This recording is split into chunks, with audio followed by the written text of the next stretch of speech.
Welcome to Haunted Talks, the official podcast of the Haunted Walk, offering ghost tours and paranormal adventures in Kingston, Ottawa, and Toronto, Ontario. My name is Jim Dean. I am the creative director, and we really appreciate you joining us for today's episode. The truth is often stranger than fiction. That familiar statement could easily and accurately be used to describe the life of John Lee. In 1884, after being convicted of the grisly murder of a wealthy, older woman on very shaky grounds, he was brought to the gallows to pay for his crime. Then, something completely unexpected happened. The story, with its many twists and turns, raises fundamental questions about justice, destiny, and supernatural intervention.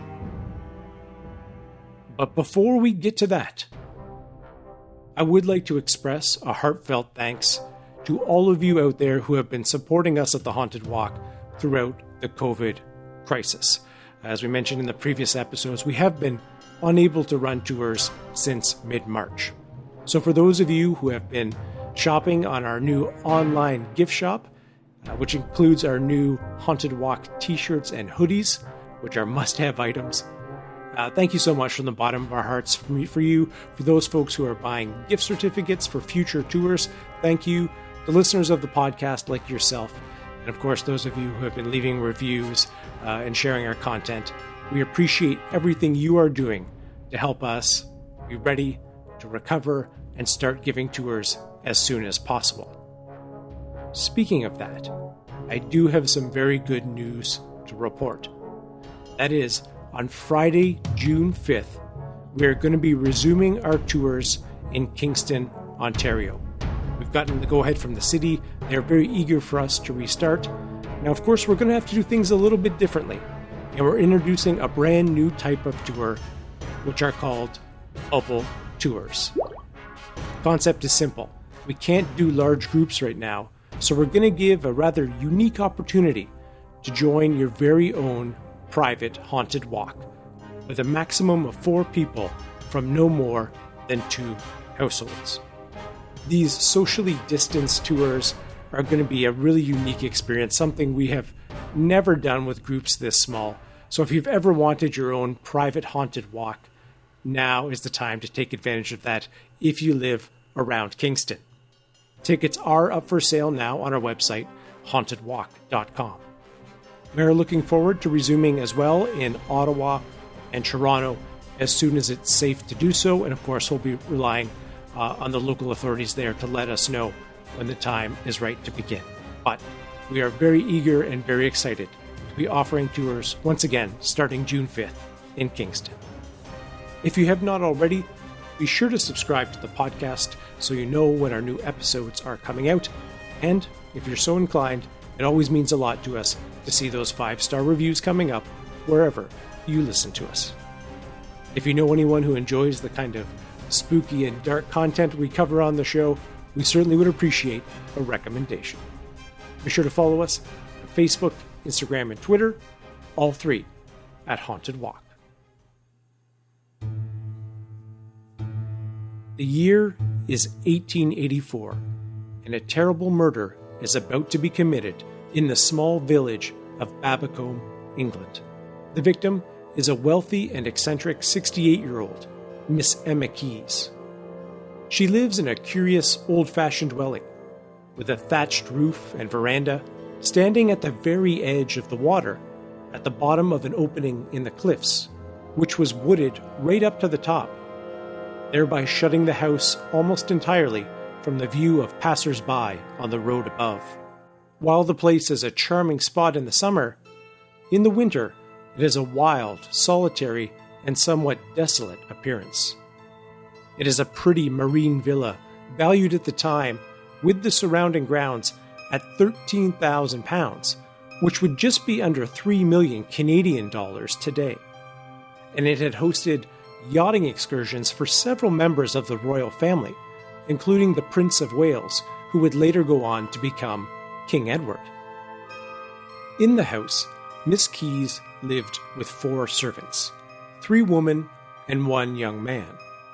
John Lee was 20 years old and served as a butler and general handyman. On a cold, blustery night in late November, as was her custom, Miss Keyes was the last one to bed. Sometime between 3 and 4 a.m., the cook awoke to the smell of something burning. When she opened her bedroom door, smoke poured in, and it was clear that the house was on fire. She immediately raised an alarm and woke up the other servants, including the butler Lee, who ran from the house to the nearest neighbor, Mr. Gasking, for help. The house had been set alight in 3 distinct places: the dining room, the drawing room, and Miss Keyes' bedroom. In the dining room was found the lifeless body of the lady, in her nightdress, with a deep gash across her throat, extending to such a length that her head was nearly severed from her body. The right side of her head was smashed in, as if by a heavy blow from a blunt instrument, and the right leg and foot and other parts of the body were burnt and charred. The 2 men moved the body, shrouded in a carpet, to an adjoining outbuilding. The flames were eventually extinguished by about 5 o'clock in the morning. Between 9 and 10 a.m., a medical examination of the body of Miss Keyes was conducted, finding that the skull was fractured and the throat was cut so deeply that not only were the main arteries severed, but the windpipe itself was also breached. On top of the gate leading to the neighbor's, Mr. Gasking's place, were noticed several bloodstains.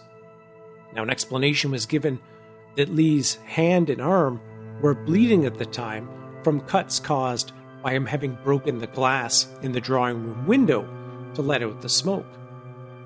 An examination of the house showed that Miss Keyes' bed had not been slept in during the night, although her clothing was in the bedroom. In addition to her nightdress, she had also one of her stockings on, which was burnt. There were no signs of robbery, and nothing was determined to be missing.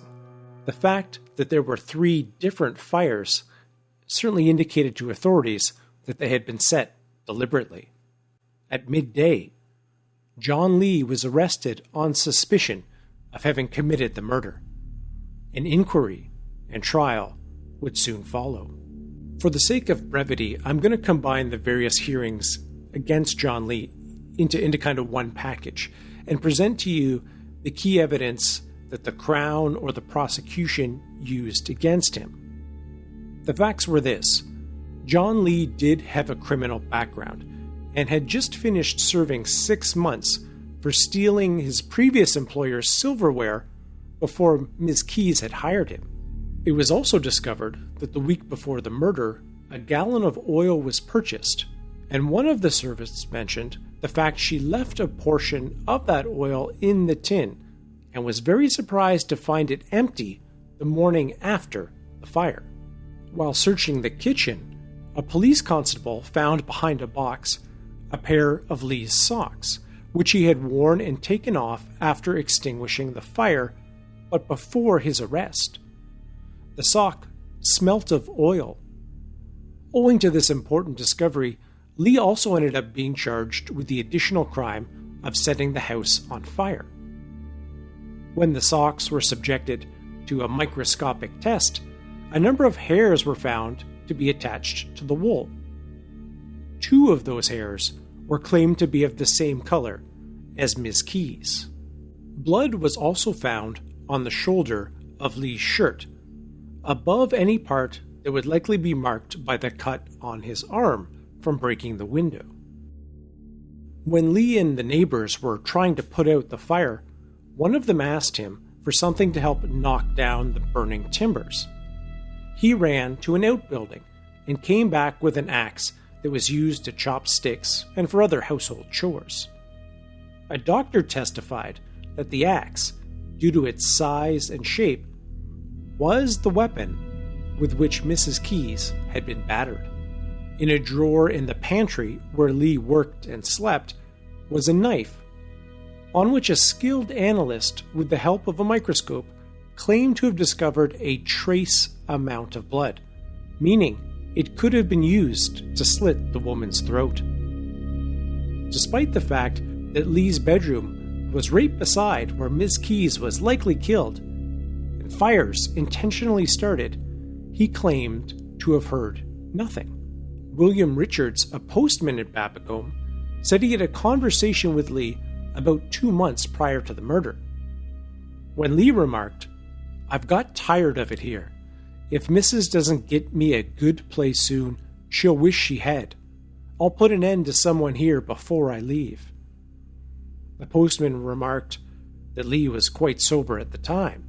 In late October, not long before the murder, the postman also reported that Lee had told him that he and Mrs. Key had had some type of falling out. It is somewhat ironic that the most compelling evidence against Lee is something we would find sexist today. As one of the inspectors put it, as he was the only man in the home at the time of the murder, he was obviously the chief suspect. On the other side, there was quite a bit of evidence that seemed to suggest that John Lee could be innocent, or that the circumstantial evidence used against him was not overly compelling. The dining room window was undeniably broken, and a piece of torn skin was found sticking to it. One would have thought that fact conclusive, but in response, the prosecution suggested that he had deliberately cut his arm with the window to account for the blood. The first doctor who arrived on the scene disagreed with the other doctor and thought the wounds could not have been inflicted by the axe. As for the knife, there was only a tiny speck of something that may have been blood up near where the blade and the handle met. If it was blood, it could have easily been from a rabbit or some other small game, or even from a cut finger. Also, as the wound to Miss Key's throat cut right through her arteries, the amount of blood at the scene would have been significant. Was a tiny speck on an old knife really significant? The same question would be asked about the blood on Lee's shirt. It seems there should have been more. A law was made that Lee's clothes smelled of paraffin oil. Paraffin had been poured on the body of the murdered woman, as well in several other places to start fires.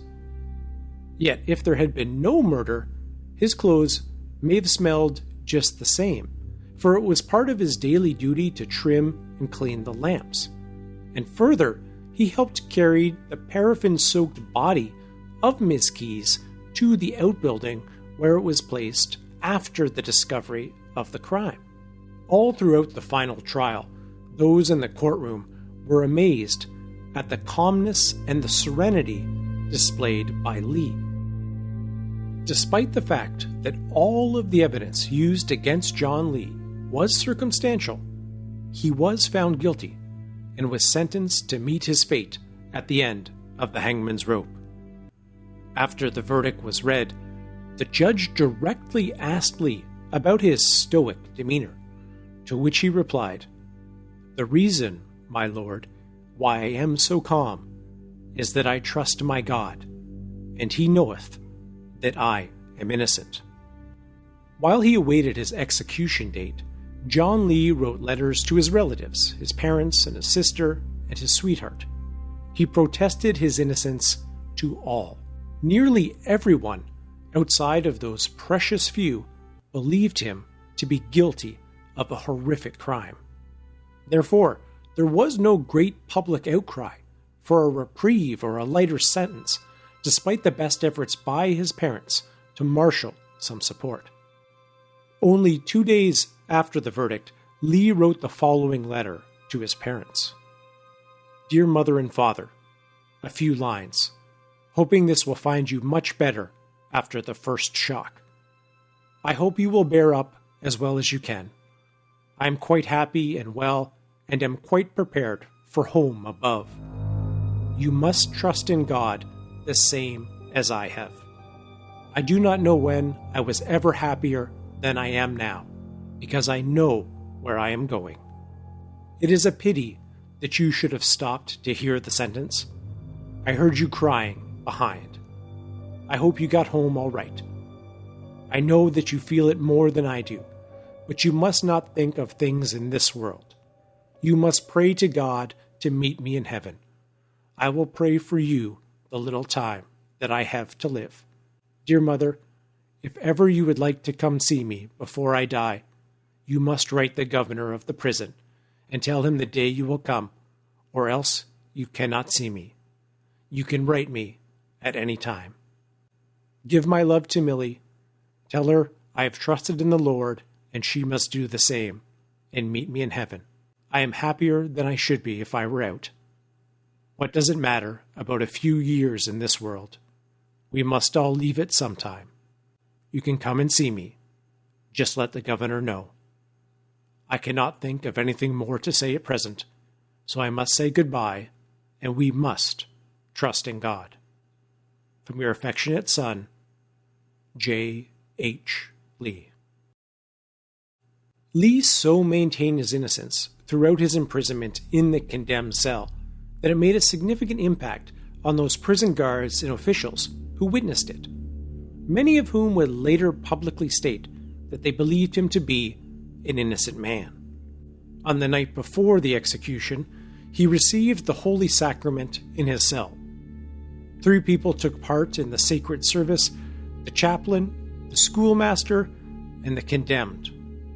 The fact that the 3 would meet again in just a few hours on the scaffold can only deepen the tragic interest of the scene.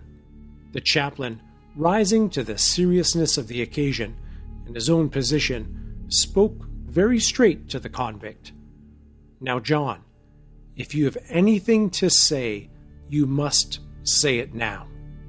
To which Lee replied, all I have to say is that I am innocent.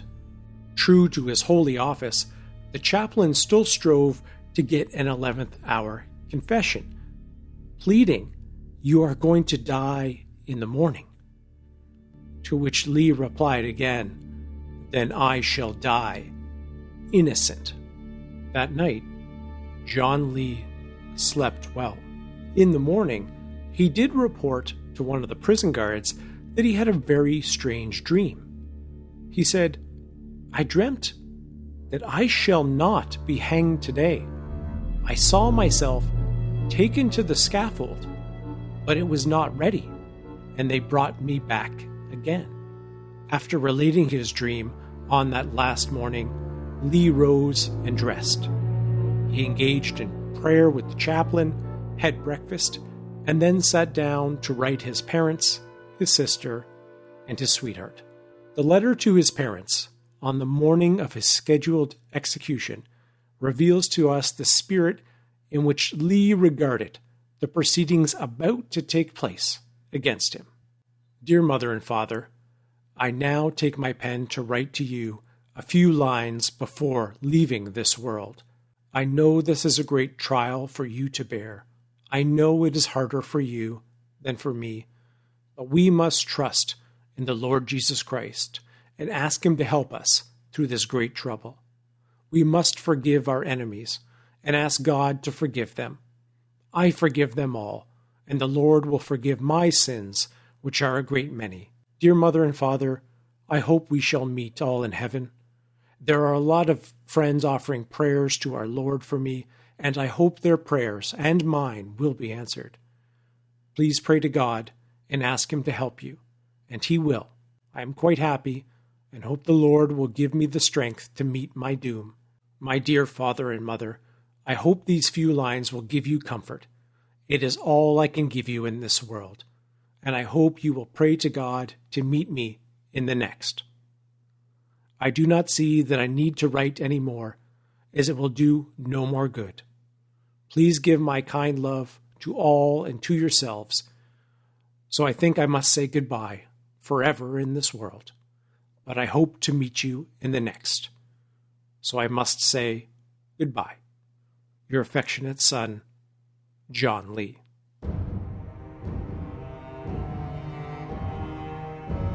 What happens next is almost impossible to believe. A truly bizarre combination of the horrific and the miraculous that any fiction writer would be leery to put on the page out of fear that the reader would simply not believe it. Instead of telling you what happens next, I'm going to read a statement given by one of the newspaper reporters who was an eyewitness to what followed.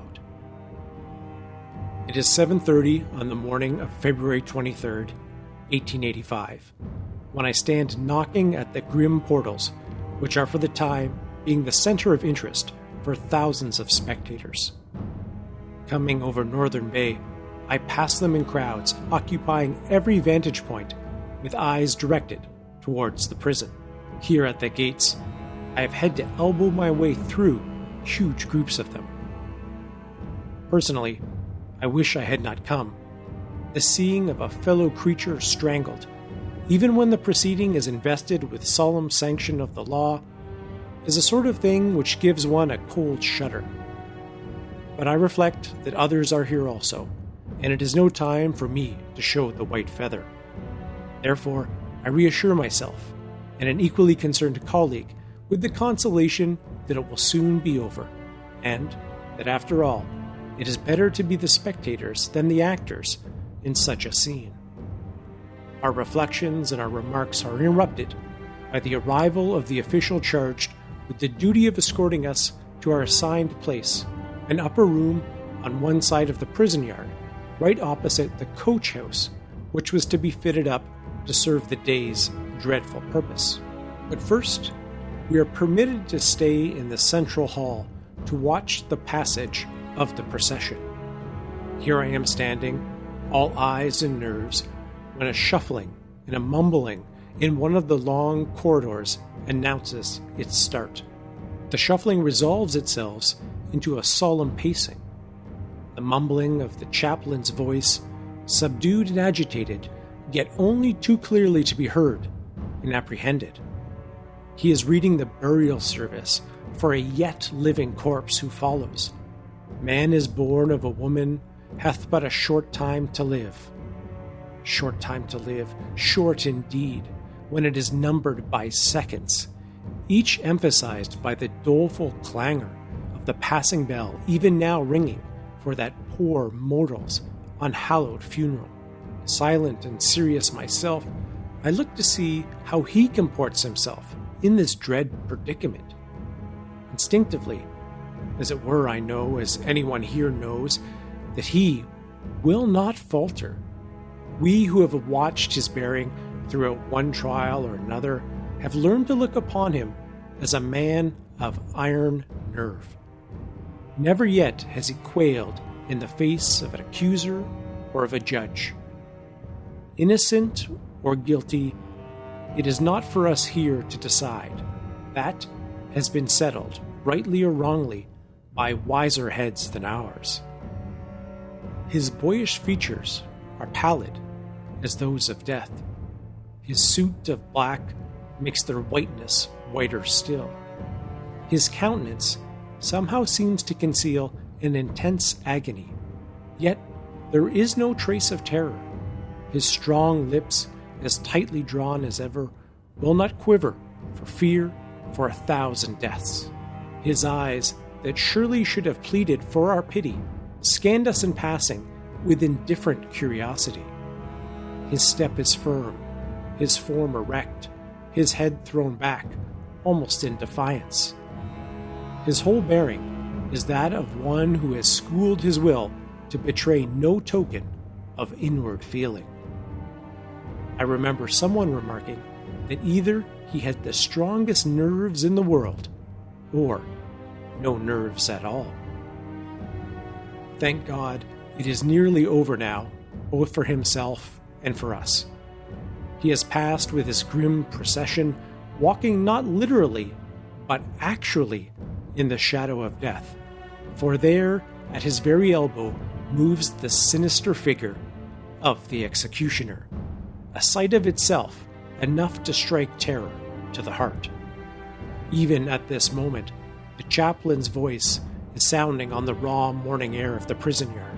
We hurry back to the windows which constitute our special box to view the conclusion of the tragedy. By the time we got there, the procession had reached that low building whose very sight chills one to the marrow. Surely, the first glance at the rope dangling suggestively from the beam above will bring a tremor from those steely lips, a terror to those dauntless eyes. I cannot take mine off the convict as he enters the fatal shed, and I perceive not the slightest sign of him being frightened on approaching the gallows. It seems to me that he is actually taking a curious interest in its ghastly apparatus.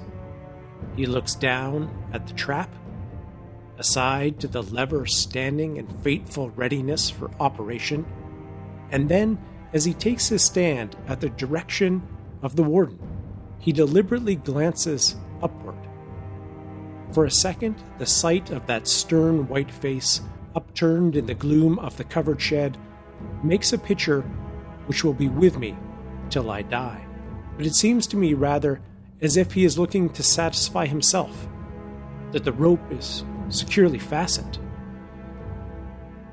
Can this be bravado? Or has the man really no conception of the awful position in which he stands? Either way, it matters little now. He will be dead in an instant.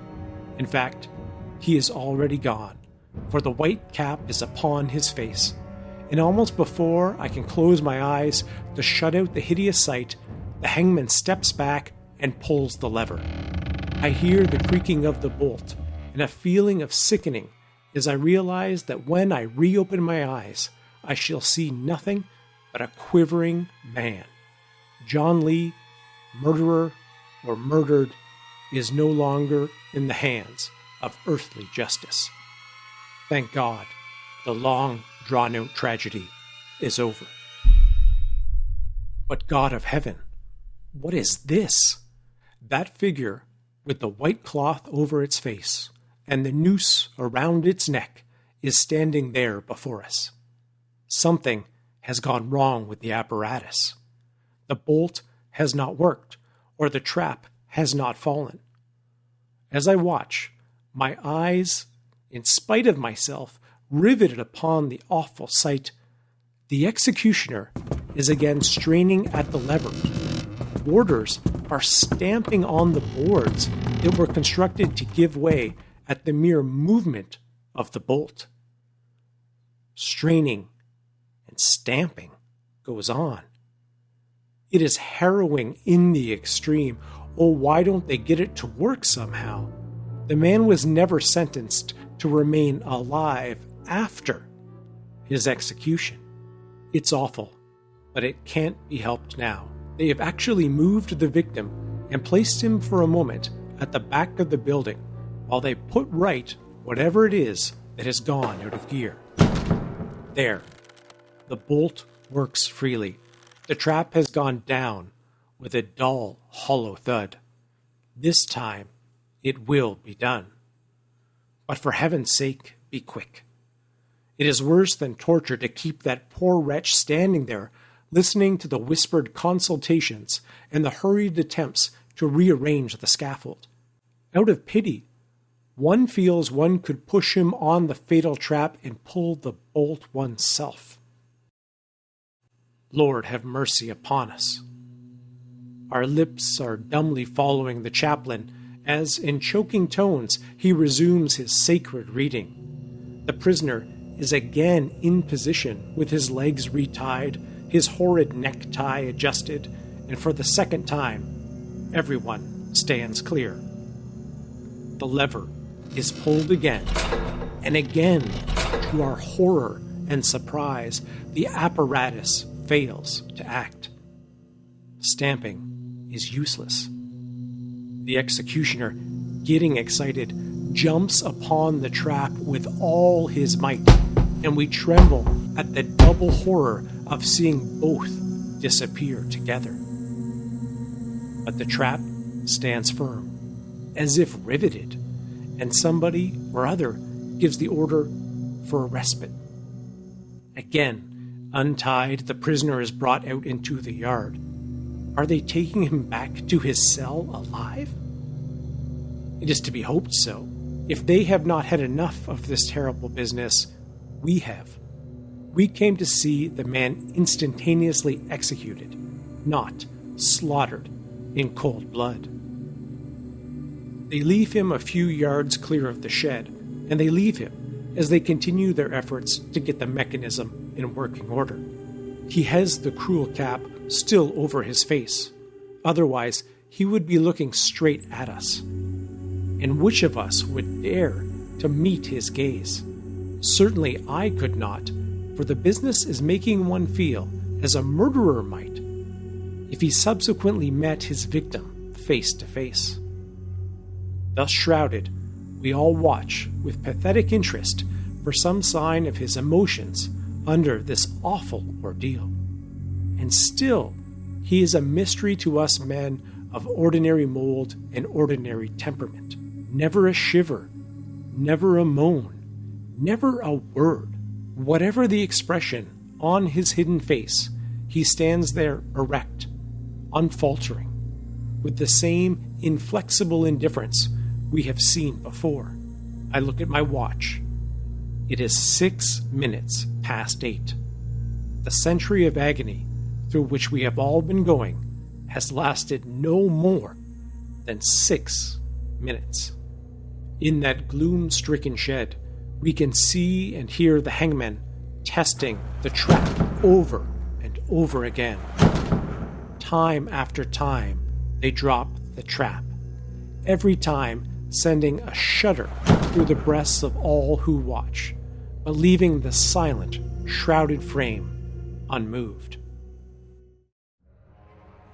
At 10 past, reports are all is correct. They are ready for the final performance, and it is time too, for the officials are showing signs of unofficial weakness. The governor is trembling like a leaf.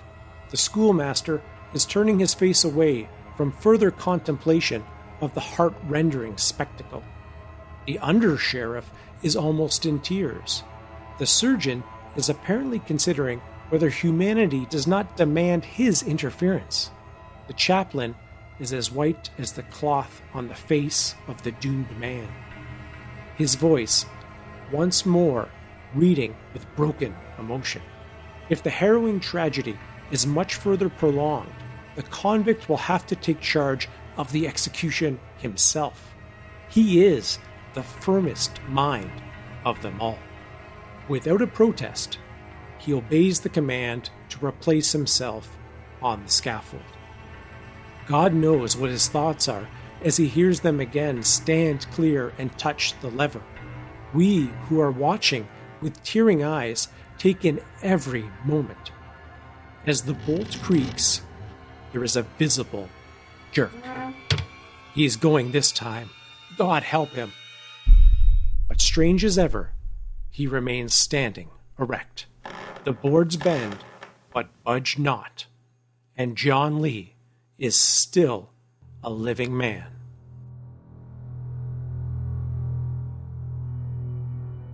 What's next?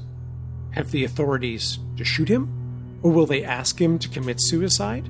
We have by this time made up our minds that he was not born to be hanged. We are actually at this moment sorry for the plight in which the prison officials find themselves. We realize that they are doing the right thing when now, at last, they bring him off the scaffold, uncover his face, and lead him calm, as indifferent as ever, back inside the prison. We are just preparing to make our way from the ghastly scene when it suddenly dawns on us that we have not supped, or rather breakfast, deep enough of the cup of horror. There is actually going to be another attempt to carry out the sentence. A warder who knows something of carpentry is on the job with a plane and saw. Somebody has discovered where the trouble is, and he is hard at work to ease the trap. Surely the bitterness of death is past. They are never going to bring back that helpless fellow creature to a fresh ordeal. It can only be for satisfaction's sake that they are all concerned. But no, there are ominous signs of beginning the cruel experiment over again. One's whole heart goes out to the poor wretch waiting within. How many murders has he committed that at 20 years of age he must be submitted to the agony of so many hangings? A perceptible shudder goes around the yard as he is again brought forth. I verily believe that if he was to ask for mercy, there is no man here who would dare refuse him. He will make a dramatic protest, at least, will appeal for us as eyewitnesses to tell the world what agonies have been heaped upon him here. But no, he passes once more, without a murmur, without a movement, firm and unflinching, absolutely the only cool and collected individual on the spot. His marvelous composure helps to calm us all. The officials brace themselves to bear their part as he is bearing his. One can almost fancy in his pale white face a trace of pity for the suffering of his destroyers. If my eyes deceive me not, I shall believe to my dying day that even now, tied and shrouded, he slightly turns his neck to help the nerveless fingers of the hangman affix the noose. Heaven grant but this once more he may escape. There will be no further attempts, for flesh and blood can bear it no longer. Thank God, it is so. Miracle or accident, as it may be, the bolt again fails. And this time, nobody steps forward to assist it. A sigh of relief goes up from every heart. The very hangman yields his destined prey with thankfulness.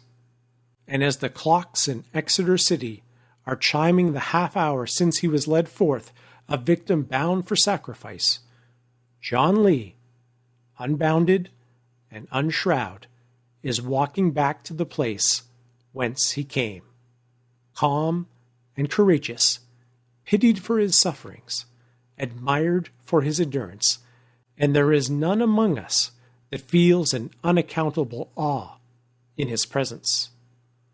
Following this eyewitness account, the newspaper added this additional editorial.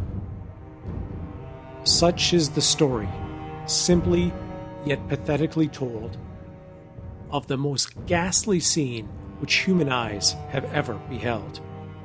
The immediate consequences may be briefly summed up. John Lee, fresh from that terrible and sustained ordeal of which even the thought makes one shudder, went back to the condemned cell in living defiance of the judicial edict which had decreed that he should be taken thence to another place and there be hanged by the neck until he was dead. He was still, to all appearances, calm and unmoved. Some of the officials and spectators of what had occurred were so unmanned that they were only kept from fainting by the use of brandy. When the prison surgeon, for very pity's sake, caused a similar stimulant to be offered to the prisoner, he quietly and simply declined it. To the amazement of the officials, he completed his previously unfinished breakfast and indifferently inquired when they would be going on with the hanging. In part 2 of the episode, which will be coming out on Friday, June 5th, we will complete the telling of John Lee's story, including what do you do with a prisoner who has been taken for execution at least 3 times? And how do we understand what had happened? Certainly, the people of the day had very strong opinions about what had occurred. There are still plenty of more twists and turns to come in this story, and I hope you will join us next week. As always, thank you so much for joining us for the episode. Please be sure to visit our website, hauntedwalk.com.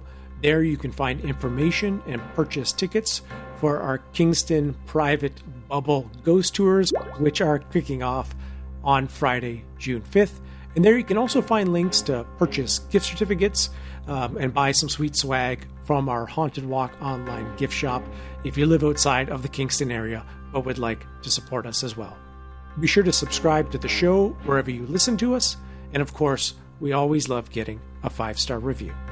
Social media-wise, be sure to follow us on Facebook, Instagram, and Twitter, all 3 at Haunted Walk. A special thanks to our Haunted Talks team, including Michelle Dennis for her hard work on the audio editing, and to Kevin McLeod and Incompetech.com for the additional music.